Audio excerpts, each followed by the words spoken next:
జై తెలంగాణ జాగృతి జనంబాట కార్యక్రమంలో రెండవ జిల్లా మహబూబ్ నగర్కి ఇవాళ రావడం జరిగింది. మరి మహబూబ్ నగర్ జిల్లాకు నీరు ఇచ్చేటటువంటి వరప్రదాయిని కృష్ణా నది. అటువంటి కృష్ణా నదిలో పాలమూరు రంగారెడ్డి ప్రాజెక్టు తెలంగాణ రాష్ట్రం సిద్ధించిన తర్వాత డిజైన్ చేసుకోవడం జరిగింది.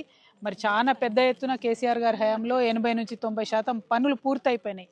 ఇప్పుడు 2 సంవత్సరాలు అవుతుంది కాంగ్రెస్ పార్టీ వచ్చి, ఒక్క అడుగు కూడా ముందు పడతలేదు, ఒక్క తట్టెడు కూడా మట్టి ఎత్తిపోయినటువంటి పరిస్థితి ఉన్నది. పొద్దున ఉద్దండపూర్ రిజర్వాయర్ పోయినాం, అక్కడ అదే పరిస్థితి. ఇప్పుడు కర్వేనకు వచ్చినాం, ఇక్కడ ఇదే పరిస్థితి. మరి ఎక్కడికి పోయినా కూడా అంతకుముందు మనం శ్రీశైలం నుంచి నార్లాపూర్ వరకు ఎత్తిపోసినాం, ట్రయల్ చేసినాం. ఇప్పుడు నార్లాపూర్ నుంచి ఏదులకు వచ్చేటటువంటి టనల్ వర్క్స్ ఏవైతున్నాయో అవి చేయకుండా ఉన్నారు. దారుణం ఏంటంటే సుప్రీంకోర్టు మొత్తం మన పాలమూరు రంగారెడ్డి ప్రాజెక్టులను సస్పెన్షన్లో పెట్టింది. అయినా కూడా కాంగ్రెస్ పార్టీ మాట్లాడలేదు, రివ్యూ పిటిషన్ వేయలేదు. ఇంకా దారుణం ఏంటంటే సిడబ్ల్యూసి సెంట్రల్ వాటర్ కమిషన్ కంప్లీట్గా ఈ ప్రాజెక్టుకి సంబంధించిన పర్మిషన్స్ ఆపిపెట్టింది, ప్రాజెక్ట్ లిస్టులోంచి తీసేసింది. అయినా కూడా ముఖ్యమంత్రి గారు మాట్లాడలేదు. మేము ముఖ్యమంత్రి గారిని కోరేది ఒకటే, మీ జిల్లా, మీ సొంత జిల్లా, మీరు పాలమూరు పులిబిడ్డనని చెప్పుకున్నారు. మీరు వచ్చి మీ జిల్లాకు తీరని అన్యాయం చేస్తున్నారు.